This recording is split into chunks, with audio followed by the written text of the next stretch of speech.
Alors, plutôt que de repartir de zéro, ce que l'on pourrait faire, eh bien, c'est repartir de ce que l'on a déjà fait pour la force, puisque ce sera très similaire pour le calcul d'un champ électrique. Donc, ouvrons un fichier qui contient une partie de ce qu'on avait fait pour le calcul de force, avec la définition d'une constante, les paramètres du problème et le calcul de la force exercée d'une particule sur une autre. Qu'est-ce qui va changer ici? Mais ici, on calcule un champ électrique, donc on n'a pas besoin de charge sur lequel s'exerce une force. Donc ici, on va calculer le champ électrique produit par une charge Q1 qui se situerait à la position OM1. Alors ça, on ne change pas.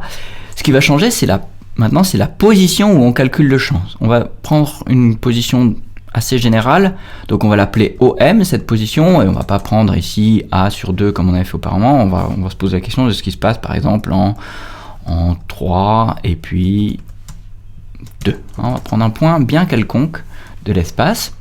Ici, le point qui va nous intéresser, c'est non pas M1, M3, mais M1, M. Pareil, la distance, ce ne sera pas la distance entre la charge 1 et la charge 3, mais la charge 1 et un point quelconque de l'espace. Cette distance, je vais l'appeler juste R1. Qu'est-ce que c'est? C'est M1, M, la première composante au carré plus la deuxième composante au carré. Pareil pour le vecteur unitaire, je vais avoir besoin simplement de ça. Et ce n'est pas une force que je souhaite calculer, mais c'est bien un champ électrique que je vais appeler E1, qui sera K fois Q1.